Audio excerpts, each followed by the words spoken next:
सजन जी झूठ मत बोलो, खुदा के पास जाना है, ना हाथी है न घोड़ा है, वहाँ पैदल ही जाना है।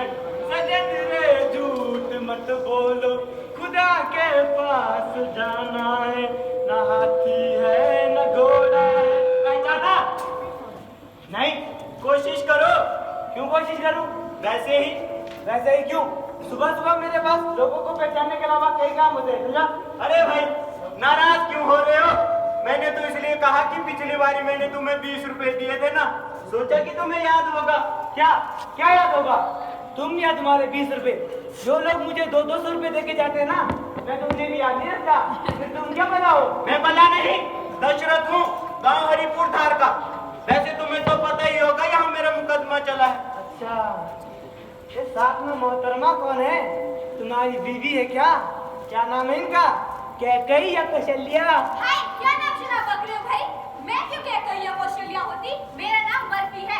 और वैसे भी एक बात बता दूं, मैं गैर मर्दों के मुंह नहीं लगती। नाम तो बर्फी है, मगर जुबान बिल्कुल नीम जैसी कड़वी। तुम मेरी बीवी के मुंह में लगो। हमारे यहाँ कुछ शर्म लिहाज भी होती है। तो मैं क्या तुम्हारी बीवी को न्योता देने तुम्हारे गांव हरिपुर धार गया था? वो कोर्ट में आपके मुंह से बहस करे। पता नहीं कैसे लोग दुनिया में हूँ। चलो, शुक्र है तुमने ये तो माना कि मैं इस दुनिया में हूँ। तुम्हारे जज साहब और विपक्ष के वकील तो ये मानने को तैयार ही नहीं है कि मैं इस दुनिया में हूँ, यानी मैं जिंदा भी हूँ। ओहो, तो तुम वो हो जो मरने के बाद भी खुद को जिंदा बता रहे हो। अरे भाई, इस उम्र में क्यों झूठ बोलते हो? जब तुम मर चुके हो तो जिंदा होने का शोर क्यों मचाए हुए हो? मरे होंगे तुम्हारा खानदान। ये क्यों मरे होंगे भला? मैं क्या तुम्हें विधवा दिखाई देती हूँ? आंखें फूट गई है क्या तुम्हारी? ये तुम्हें जिंदा नहीं दिख रहे? देखा कोमल, मैंने कैसे पुलिस वाले की अकल को ठिकाने लगाया। भाई क्या शोर मचा रखा है खिरादी? क्या जज साहब की जगह तुमने अदालत लगा ली? मैं क्या अदालत लगाऊंगा वकील साहिबा? मैं तो इनकी बातों का जवाब दे रहा था। सुबह सुबह खोपड़ी चाट के दोनों। कौन है ये लोग? आपने मुझे नहीं पहचाना क्या वकील साहिबा? क्यों भाई, तुम क्या कोई फिल्म स्टार या कहीं के नेता हो जो मैं तुम्हें देखते ही पहचान लूं? दशरथ जी और वकील साहिबा को ये मत कहिएगा, तुमने मुझे 20 रुपए दिए थे, मुझे पहचानो।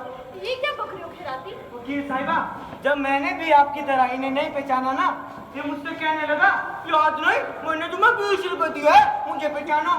यानी इनका कहना है कि इन्होंने तुम्हें रिश्वत दी थी। इनकी बातों से तो कुछ ऐसा ही लगता है। क्यों भाई, तुम भी यही सोचते हो? नहीं, हम ऐसा क्यों सोचेंगे? मगर वो 20 रुपए मैंने इनके कान की मैल निकलवाने के लिए भी तो नहीं दिए थे। जाने तुम मन के भीतर ही भीतर कहीं न कहीं ये सोच रखते हो कि ये सरकारी नौकर तुमसे रिश्वत देगा।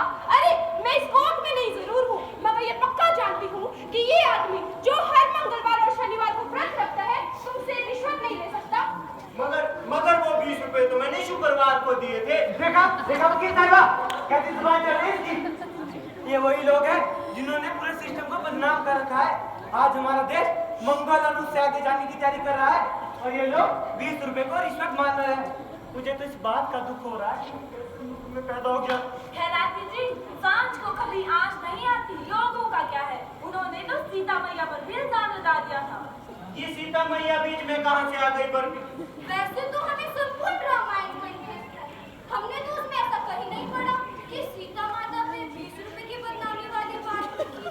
अरे बहन, ये कौन सी रामायण है जिसमें सीता माता पे 20 रुपए की बदनामी वाली बात लिखी है? अरे क्या कहूँ मैं, अच्छा होगा खिलाड़ी जी के मुंह लगो। हम क्यों किसी गैर मर्द के मुंह लगे बहना? हमारा मर्द भी जिंदा है। क्या आपको पता नहीं है, आपके देवर ने इनकी मृत्यु के प्रमाण पत्र यहीं जमा करवाए थे? हमारा कहना कि ये भी झूठ है। हमारा देवर तो लालची है। हर इंसान दूसरे इंसान के लिए यही कहना है। आपने एक हट्टे कट्टे इंसान 20 रुपए दे दिए, पूरे शहर में गाना निकाल लिया। अरे चलो भाई, खिराती जी से माफी मांगो। वैसे तुम्हारा मुकदमा है क्या? वकील साहिबा, ये वही है जो मरने के बाद भी खुद को जिंदा बता रहा है। आपके मुंह वकील का बड़ा भाई दशरथ लाल। ओहो, तो ये वही दशरथ लाल है जो अपने छोटे भाई को झूठा साबित करने में तुला है। मैं क्या साबित करूंगा वकील साहिबा, वो तो है ही झूठा। वो तो आज फिजिरो में पता चल ही जाएगा कि कौन झूठा है और कौन सच्चा। अरे शुक्र मनाओ कि तुम्हारा भाई मेरे पास जरा देर से आया। अगर वो पहले मुझे ये केस दे देता ना, अब तक तो मैं तुम्हारा पिंडाल भी करवा देती। ऐसे ऐसे झूठे इंसान का पिंडदान कौन लेगा वकील साहिबा? झूठा मैं नहीं तुम हो। देखो तुम किस जगह की हालत को ललका रहे हो। अरे देखो मेरे मरे हुए भाई, तुम्हें ये बिल्कुल नहीं पता कि साथ में यहाँ को चोट पहुँचाने से तुम्हें क्या नुकसान हो सकता है। तुम्हारी फाइल की वाट भी लग सकती है, समझे? वैसे तुम्हारे साथ में ये मुकदमा कौन है? ये मेरी बीवी बर्फी है। अच्छा भाई, नाम तो बड़ा बढ़िया है, बर्फी। पहले भी नहीं कचहरी लाए हो? नहीं वकील साहिबा, सोचा था जब मैं खुद ही जिंदा हूँ तो किसी और की क्या जरूरत, मगर पिछली बारी जब जज साहब ने मेरे जिंदा होने का सबूत मांगा तो इस बार मैं इसे साथ ले आया। अब जज साहब तो इसकी बात पर यकीन कर ही लेंगे ना, कम से कम ये तो किसी मरे इंसान को अपना पति नहीं बताएगी। अरे मेरे दशरथ लाल, ये कलयुग है, कलयुग। यहाँ झूठ बोलने से कोई पीछे नहीं है और यहाँ हर दूसरे दिन ऐसा मुकदमा आता है जहाँ औरतें अपने मर्द को हंटरों से पिटवाना चाहती हो। आपको क्या लगता है मैं इन्हें हंटरों से पिटवाऊंगी? मैंने तो न जाने कितनी बार बेवजह इनसे मार खाई है। कभी इनका बुरा नहीं सोचा। अगर मैं झूठ बोल रही हूँ तो मेरे मुंह में छाले पड़ जाएंगे। अरे वो सब तो ठीक है, मगर ये बिन वजह 100 बार पिटाई खाने वाली बात जज साहब के सामने मत कर देना, वरना ये घरेलू हिंसा के मामले में अंदर हो जाएगा, समझी? मगर मैं तो मरा हुआ हूँ, मैं कैसे अंदर हो सकता हूँ? सुबह सुबह किसके मन में बनाने की बात हो रही है भाई? मनी जज साहब, ये वही जिंदा मरे के केस वाला एप्लीकेंट है जो कागजों में तो मर चुका है, फिर भी खुद को मरा हुआ मानने के लिए तैयार ही नहीं है। अच्छा, तो ये केस आपने टेक ओवर कर लिया है राम प्यारी जी? जी जज साहब, अब एक जिंदा इंसान को मरा हुआ साबित करना हर किसी के बस में तो नहीं है ना। ये बात तो है। अरे भाई, जब सब लोग कह रहे हैं कि तुम मर चुके हो तो मान क्यों लेते कि तुम मर चुके हो? और जहाँ तक मुझे याद है तुम्हारा तो कोई बीमा क्लेम भी नहीं है। अरे भाई, अगर तुम अपने देश के बारे में कुछ अच्छा नहीं सोच सकते तो कम से कम अपने समाज और रिश्तों के बारे में तो सोचो। अपने ही समाज और रिश्तों को झूठा साबित करके क्या मिल जाएगा तुम्हें? जज साहब, जब मैं मरा ही नहीं हूँ तो मैं कैसे मानूं कि मैं मर चुका हूँ? अरे भाई, सारे सबूत और सारे गवाह तुम्हारे खिलाफ है। मुझे याद है तुम्हारा मुकदमा तुम्हारे खुद के रिश्तेदार इस दावे के खिलाफ है भाई। रिश्तेदारों का क्या है साहब, वो तो मेरी लाश भी फूंक चुके हैं, मेरा पिंडदान भी करवा चुके हैं। वकील साहिबा, आप भी क्या सुबह सुबह लाश, पिंडदान और मरने वालों के केस लगा लेते हो? कोई ढंग का केस नहीं था आपके पास? क्यों गिराती? सबसे ऊपर इन्हीं की फाइल रखी थी क्या तूने? देखो कोमल को, देखो देखो एक इंसान कैसे अपने काम से प्यार करता है, कुछ सीखो इसे। जज साहब, काम से प्यार तो मैं भी कम नहीं करता, पर सुबह सुबह जब आपकी खिड़की से कबूतरों और बिल्लों की नींद साफ करनी पड़ती है ना, तो मेरा मूड खराब हो जाता है। और एक बात कहूँ साहब, 4th क्लास का आदमी 4th क्लास का ही रहता है। पहले वो इंसानों का गू उठाता था, अब वो जीव जंतुओं का गू उठाता है। भाई बातचीत कुछ ज्यादा ही गंभीर हो चुकी है, बता काम शुरू कर देना चाहिए। कल खराती लगा पहली बात। केस नंबर 1, दशरथ हसमुख गांव हरपुर धार वाले हाजिर। अरे भाई, चिल्ला क्यों रहे हो? मैं तो सुबह से यही हूँ तुम्हारे सामने। कोर्ट का यही नियम है, मुजरिम को चुरा कर बुला जाए, मगर मैं तो मुजरिम नहीं हूँ। सारा केस मेरे साथ ही लड़ेगा या फिर मिलेगा? हाँ तो भाई, क्या नाम था तुम्हारा? हाँ तो दशरथ लाल। अरे तुम्हारा वकील का है भाई? तो अभी आए नहीं है। जज साहब, इनका वकील तो पिछली पेशी पर भी नहीं था, मैं भी बिना किसी जिरह के ही चली गई थी। इस केस के सभी कागजात और गवाहों की प्रक्रिया तो पूरी हो चुकी है ना? चलो आज फाइनल हियरिंग ही कर लेते हैं।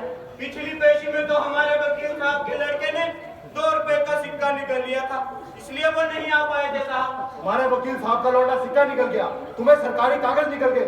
अबे मेरे दशरथ, ऐसे कैसे चले गए केस? और ये बताओ आज क्यों नहीं आए तुम्हारे वकील साहब? उन्हें उनकी फीस तो दे दी थी ना तुमने? जी जज साहब, पूरे 900 रुपए दिए थे उन्हें। 900? ये 900 का क्या हिसाब हो भाई? इंसान या तो 1000 रुपए देता है या तो 1500। ये 900 का टोटका क्या हुआ? साहब, मांगे तो उन्होंने 1000 ही थे, मगर मैंने 900 ही दिए।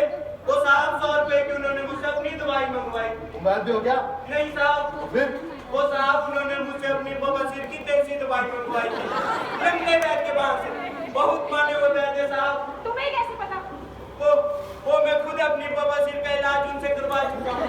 अच्छा, तो तुम पूरी तरह ठीक हो? Fit and fine? जी साहब। देखो, अदालत में झूठ मत बोलना वरना अंदर हो जाओगे। वो भी 3 साल के लिए, और जो जेल के अंदर ठुकाई होगी 16। जज साहब, ये मुकदमा मेरे जिंदा होने पर चला है या मेरी बवासीर पर? नहीं अदालत भाई, अदालत है, उसकी पुस्तक की इज्जत करो। यहाँ कौन सा कुछ गलत कह रहा है? बीमारी तो बीमारी है, किसी को भी हो सकती है। क्यों? चलो वकील साहिबा, जब तक इनका वकील नहीं आ जाता आप ये फैसला शुरू कर लीजिए। जी जज साहब। हाँ तो दर्शक साहब, आपको कब पता चला कि आप जिंदा हो? मुझे तो पहले से पता है कि मैं जिंदा हूँ। नहीं, मेरा मतलब है तुम्हें किसी ने बताया या खुद ब खुद ये ज्ञान हो गया? इसमें ज्ञान की क्या बात है जज साहब? मैं पिछले 48 सालों से सांस ले रहा हूँ, खा रहा हूँ, चल रहा हूँ और तो और हर चुनाव में मैं वोट भी दे रहा हूँ।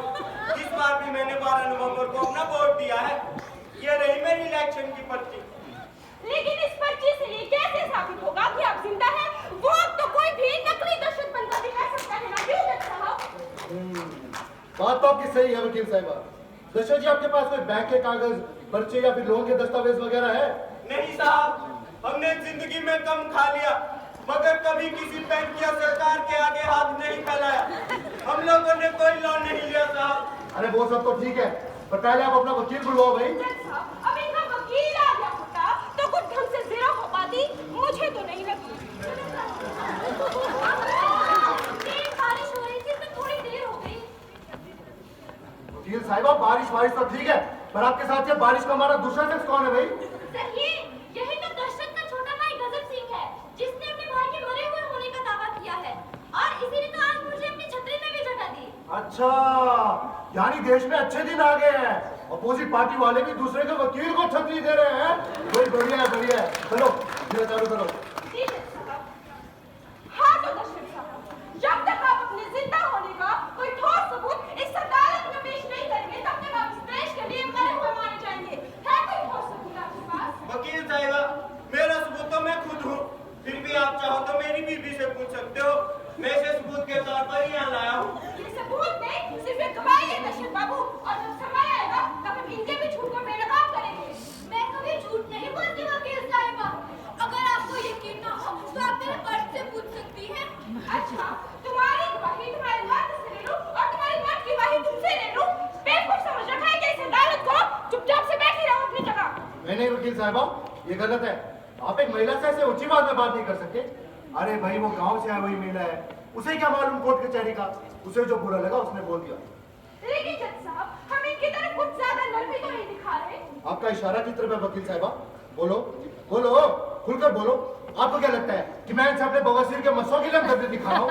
ये खतरनाक की अदालत है, यहाँ पर सबूतों और गवाहों के दम पर फैसले होते हैं। और मेरा तो बस इतना कहना है कि हम जिला करते हुए भी इंसानियत का दामन न छोड़े। चलो चालू रखो। हाँ तो दशरथ बाबू, आपको अपने भाई से क्या शिकायत है?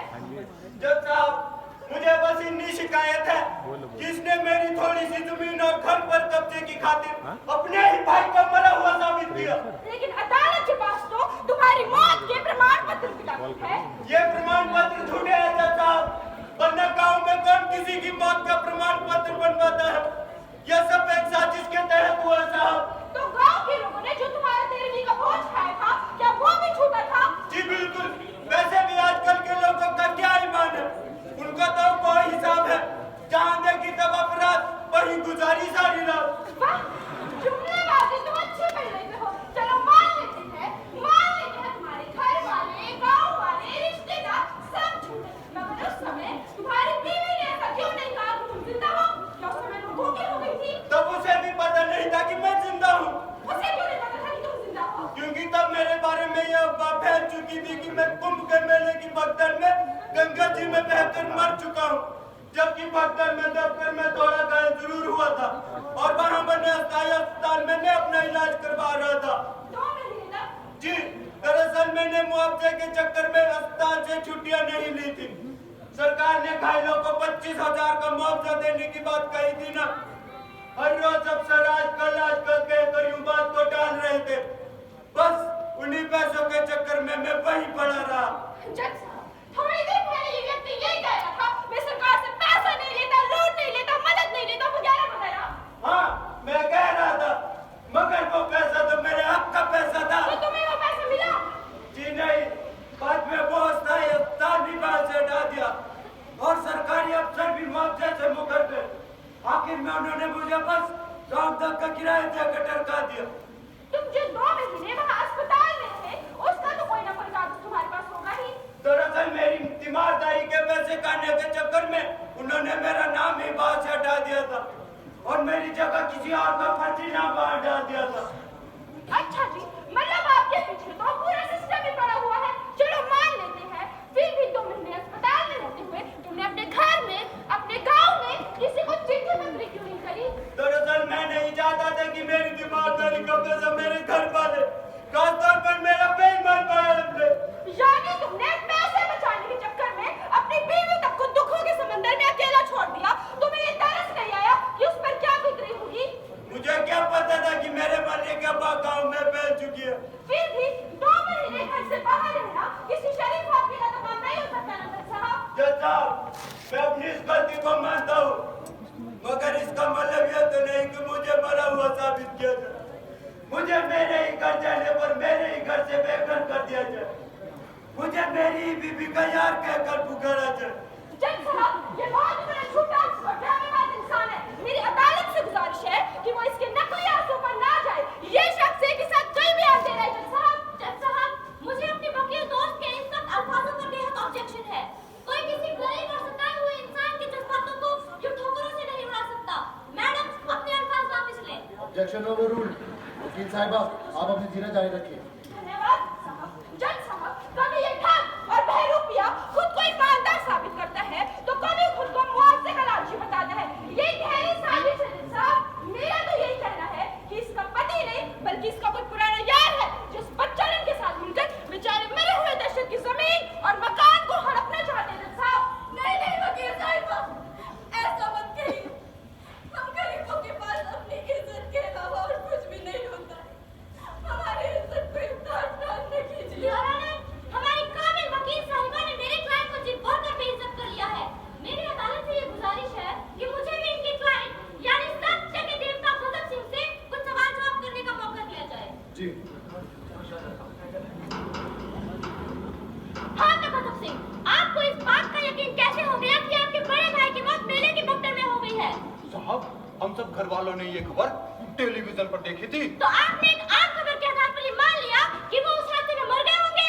जी नहीं वकील साहिबा, हमने तकरीबन 45 दिनों तक भैया का इंतजार किया और जब भैया नहीं आए, ना ही उनकी कोई खबर आई, तब हमने मान ही लिया भैया भी भगदड़ में गंगा जी में बह गए होंगे। तो तुम लोगों में से किसी ने भी वहां जाकर दहशत के बारे में पूछताछ क्यों नहीं की? आखिर वो तुम्हारा बड़ा भाई था। हम तो जाने की सोच रहे थे, लेकिन भाभी की हालत देखकर रुक गए। वैसे भी प्रधान जी कह रहे थे कि जब लाश ही नहीं मिल रही तो वहां जाकर क्या लाएंगे, उस खूनी मेले की मिट्टी। तो दहशत जो वहां खड़ा है, क्या ये तुम्हारा बड़ा भाई है? वकील साहिबा, कद काठी में तो कुछ कुछ वैसा ही है, लेकिन शक्ल कतई भाई जैसी नहीं है। सारे गांव वाले तो कह रहे हैं ये कोई बहरूपिया है। और इसके साथ जो ये औरत है, इसे पहचानते हो? हाँ, ये तो हमारी भाभी है। लेकिन ये तो कह रही है कि यही दहशत है और यही इसके पति है। तो तुम ये बात क्यों नहीं मान रहे? सही कहा वकील साहिबा, जब से भैया की मौत की खबर आई है ना, तब से ये थोड़ा बौरा सी गई है। गांव में किसी भी मर्द को देखकर चिल्लाने लगती है कि मेरे दशक आ गए, मेरे स्वाद आ गए। कैसे लगाइए कि वो बोरा गई है? क्या तुम कोई वैद हो? जी नहीं वकील साहिबा, हमने इन्हें गांव के डॉक्टर साहब को दिखाया था, वो वही कह रहे थे इनके दिमाग में थोड़ा सदमा लग गया है। ये देखिए, ये रही उनकी पर्ची। बड़े ही शातिर इंसान हो गजब सिंह तुम। पूरा इंतजाम करके यहाँ आए हो, मगर याद रखना तुम्हारे हर झूठ को मैं बेनकाब करूंगी। Objection your honour. वकील साहब ने वकील को धमका ही है। Objection overruled. वकील साहिबा ने कहीं से कहीं तक भी आपके मुंह वकील को नहीं धमकाया। तो गजब सिंह, डॉक्टर और मेरे के अधिकारियों को तुमने कितने पैसे दिए थे? पैसे? मैं वाला पैसे क्यों दूंगा? ये तो मेले के अधिकारियों ने खुद लिख कर दिया था। हाँ सच, मुझे तो ये भी नहीं पता था भैया ने जमीन मेरे नाम कर के रखी है। शायद भैया को पहले से मालूम था भाभी चरित्र से कमजोर है। खबरदार, जो तुमने एक शरीफ औरत पर ऐसा भद्दा इल्जाम लगाया तो शर्म कर ले गजब भैया, शर्म कर ले मनोज। ये पैसा, ये धरती आज तक कोई अपनी छाती पर रख कर खा ले गया। शर्म कर ले, शर्म कर ले। गजब सिंह, आप जो भी बयान दे सोच समझ कर दे, वरना झूठे बयान के आधार पर आप पर कार्रवाई भी हो सकती है। झूठ? हम झूठ क्यों बोलेंगे साहब? इस बात की शंका तो भैया ने हमें खुद इशारों इशारों में जता दी थी। चले नीरज, मैंने कब कही थी तुझसे ऐसी बात? मैं आपकी बात नहीं कर रहा, मैं तो अपने देवता समान बड़े भाई की बात कर रहा हूँ। तुम तो वो सांप हो जिसने हमारे घर की इज्जत पर दाग लगा दिया है। काश कि हमारे भैया आज जिंदा होते। तो जमीन के जो कागजात तुमने यहाँ जमा करवाए हैं वो कब बनवाए? ऑब्जेक्शन योर ऑनर, इसका जवाब और तमाम पेपर पटवारी साहब खुद जमा कर दे चुके हैं, जो आपकी फाइल में भी दर्ज है। अब इस सवाल को कोई मतलब ही नहीं रहता। Yes, your objection sustained. वकील साहिबा, कुछ और पूछना है तो पूछ लीजिए। क्या पूछूं जज साहब? यहाँ तो ऊपर से लेकर नीचे तक सारा सिस्टम ही भ्रष्ट हो चुका है। एक छोटे से जमीन के टुकड़े और चंद रुपयों के खातिर एक अच्छे भले जिंदा इंसान को मरा हुआ साबित कर दिया गया। इन लोगों की मौत तो पैदा होते ही हो जाती है जज साहब, उसके बाद तो ये सिर्फ अपनी लाशें ढोते रह जाते हैं।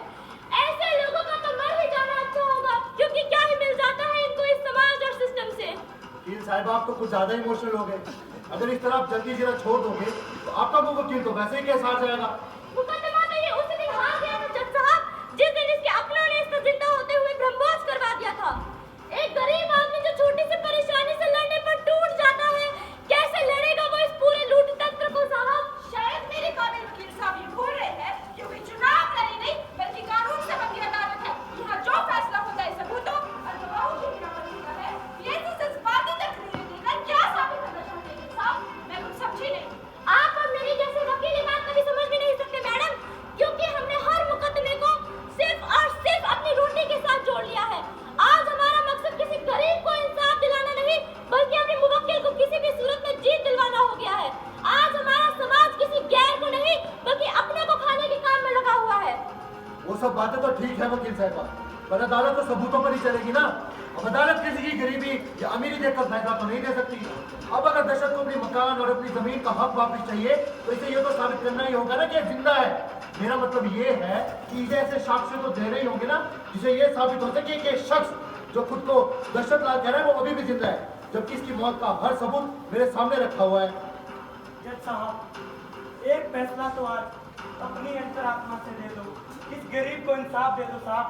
साहब, हमको कोई जमीन जायदाद नहीं चाहिए, हमें तो सिर्फ हमारा नाम और उससे जुड़ा हमारा आत्म सम्मान वापिस मिल जाए, बस वही काफी है। कम से कम कल कोई मेरी बीवी को बदचलन तो नहीं कहेगा।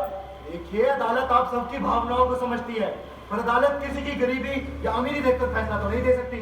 क्यों राम प्यारी जी, आपको करने हैं कुछ आखिरी सवाल? अब तो गवाह से ही सब चुकलवाया जाएगा।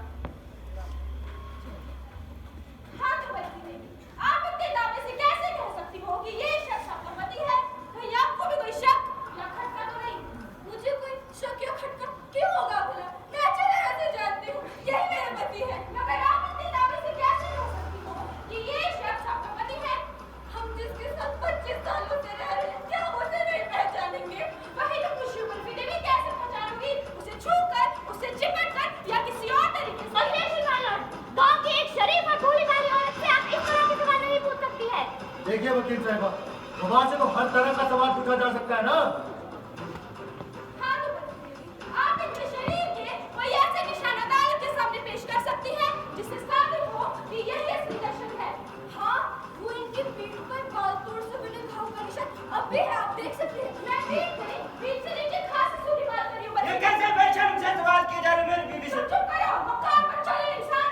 अभी देखना मैं तुम्हारे चेहरे कैसे बेनकाब करती हूँ। जज साहब, मैं कुछ जरूरी बात कहना चाहूंगी, मुझे इजाजत दें।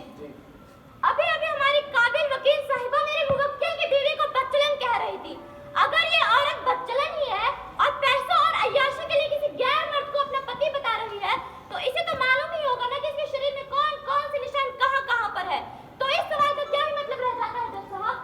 ये पॉइंट तो आपका सही है वकील साहिबा, पर अब कहना क्या चाहते हैं वो कुछ समझ में नहीं आया। जरा साफ साफ कहो। साफ साफ का सच तो ये है जज साहब कि ये लोग बिल्कुल इस औरत का सच नहीं जानना चाहते, बल्कि इसे इस हद तक बेइज्जत करना चाहते हैं कि आज के बाद ये इस मुकदमे में लौटने की हिम्मत ना कर सके। ये सब लोग मिलकर इस औरत की हिम्मत, इसके सच और इसके वजूद तक की जड़ें काट देना चाहते हैं जज साहब। देखिए वकील साहिबा, आपकी ये सभी बातें सुनने में तो ठीक है, मगर इन सभी बातों का इस कार्यवाही पर कोई फर्क पड़ेगा ये मुझे मुश्किल लगता है। जज साहब, अगर इनका नैतिकता का प्रवचन खत्म हो गया हो तो मैं अपने प्रश्न कंटिन्यू करूं। जी। हाँ तो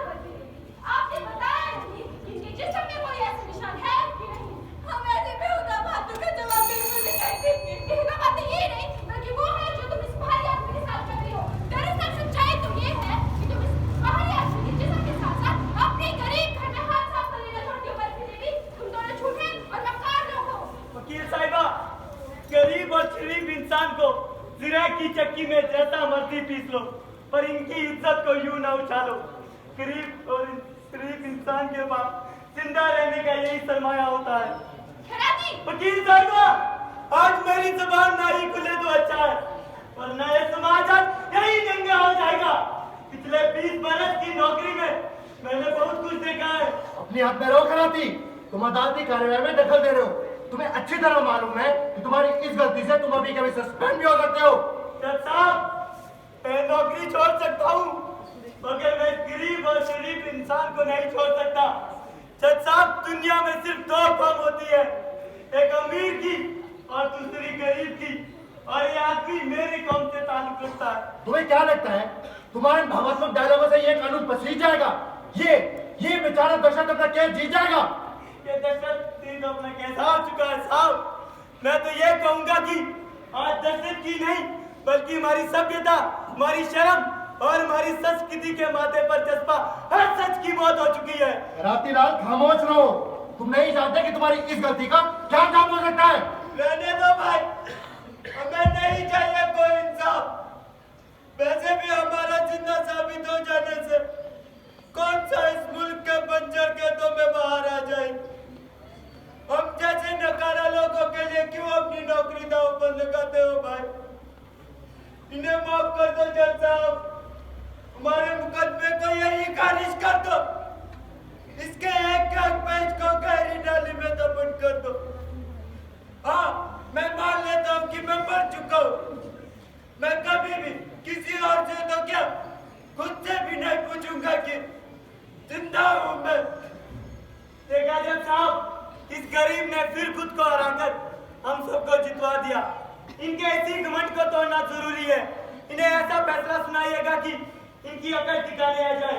ये बेवकूफ इस जरा से सच को नहीं समझ पाते कि इस समाज और सिस्टम में इनके इन आदर्श और सूलों की 2 कौड़ी की कीमत नहीं। मुझे लगता है तुम इन्हें मरवा कर ही छोड़ोगे।